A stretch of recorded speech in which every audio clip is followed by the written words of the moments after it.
공포영화 뉴노멀입니다. 뉴노멀은 일본 공포드라마 토리하다를 리메이크한 작품입니다. 감독은 곤지암으로 유명한 정범식 감독입니다. 이야기는 평범한 사람들이 일상에서 겪을 수 있는 무서운 순간들을 그리고 있는데요. 최주유, 민호, 피오, 황승원 등 평범하게 생긴 배우들이 주연으로 출연합니다. 원작은 시즌 6까지 나온 드라마 시리즈인데요. 뉴노멀은 원작에서 인기 있던 에피소드들을 6개만 골라 한국 정서에 맞지 않게 리메이크한 작품입니다. 이 영화는 일본 원작을 그대로 따라하진 않습니다. 원작은 딱 소름이 돋을만한 지점에서 시청자의 상상력만 유발시키고 끝나는 형식인데요. 그래서 제목이 토리하다, 번역하면 소름이라고 지은 시리즈입니다.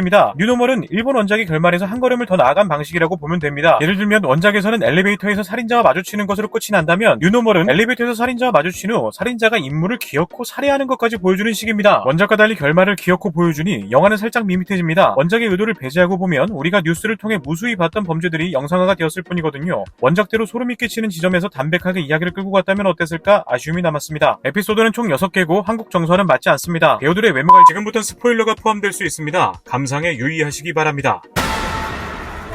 첫 에피소드는 M입니다. 퀴즈는 고급 아파트에 혼자 사는 커리어 우먼이고 이문식은 이 아파트의 경보기를 점검하러 온 검침원인데요. 이문식은 점검을 해야 하니 문을 열어달라고 하고 최지우는 사전에 전달받지 않았다고 문을 열어주지 않죠. 혼자 사는 여성을 노리는 연쇄살인 뉴스를 본 이유라 최지우는 열어주기가 더 그렇습니다. 하지만 이문식이 난리를 치니 최지우는 결국 순순히 문을 열어주고 파국을 맞게 된다는 얘긴데요. 문을 열기 전에 최소한 경비실에 전화를 해보는 게 한국 정서에는 맞지 않았을까 싶습니다. 두 번째 에피소드는 옳은 일을 해라입니다. 중학생인 정동원은 착한 일을 하면 마음이 뿌듯해진다는 친구들의 말을 듣고 귀가하던 중 휠체어 운전에 곤란을 겪고 있는 몸이 불편한 할머니를 발견합니다. 정동원은 할머니를 집까지 모셔다 드리고 할머니는 고마운 마음에 강아지를 선물로 주겠다고 하죠. 하지만 어째 할머니 집까지 가는 길이 점점 으슥해집니다. 세 번째 에피소드는 드레스드 투 킬입니다. 소개팅 앱을 통해 만나는 청춘 남녀를 그린 이야기입니다. 혈액형과 별자리로 서로의 궁합을 확인하고 만나는 만큼 매칭 성공률이 매우 높은 모양입니다. 주인공인 유미는 전 남친을 잊기 위해 소개팅 앱으로 처음 남자를 만나보려는 건데요. 어째 남자가 약속 시간에도 늦고 말투도 이상합니다. 이유미는 어째 점점 불쾌해지지만 남자를 만나기 위해 자신이 분홍색 가방을 메고 있다고 얘기하죠. 당연히 소개팅남은 정상적인 남자가 아니었고 파국을 겪는 이야기입니다. 네 번째 에피소드는 지금 만나러 갑니다입니다. 샤이니의 민호가 주연인 에피소드인데요. 어느 날 자판기에서 음료수를 꺼내다가 편지를 발견하는데 그 편지에는 운명적인 사랑을 원한다면 편지에서 시키는 대로 하라는 내용이 적혀 있습니다. 안 그래도 민호는 여자친구가 고팠기에 편지가 시키는 대로 순순히 따라합니다. 여기서 이미 글로벌 정서에는 안 맞는 편지는 100m 앞으로 와라, 골목으로 돌아와서 100걸음을 걸어라 하는 식의 지령이고 목적지마다 또 다른 편지가 민호에게 길을 안내합니다. 그 많은 자판기에서 아무도 편지를 발견하지 못한 걸 보니 운명적인 만남은 맞는 것 같습니다. 그리고 최종 목적지에서 민호가 여자에게 전화하는데 당연히 정상적인 만남은 이루어지지 않습니다. 다섯 번째 에피소드는 피팅톰입니다. 무려 피오가 변태 스토커로 등장합니다. 아무래도 소녀 팬들이 많기 때문인지 완전 변태스럽지는 않은데요. 변태들은 외모가 피오 같지 않을 뿐더러 자체적으로 검열을 하지도 않습니다. 아무튼 피오는 매일같이 출근하는 황승원을 몰래 촬영하고 집에 침입해서 속옷을 훔칩니다. 하루는 황승원의 집에 침입해서 황승원의 칫솔로 이를 닦던 중 평소보다 일찍 귀가한 황승원을 피하기 위해 침대 밑으로 숨습니다. 황승원이 샤워하는 틈을 타 피오는 도망가려 하지만 변태로서의 본능을 이기지 못하고 결국 파국을 맞게 됩니다. 마지막 에피소드는 개같은 내 인생입니다. 하다이는 편의점에서 야간 아르바이트를 하며 힘들게 살아가는 청년입니다. 한때는 그룹 사운드를 했던 모양이지만 지금은 꿈도 희망도 없이 시간을 보내고 있습니다. 하지만 편의점 출근할 때는 항상 풀 메이크업을 유지.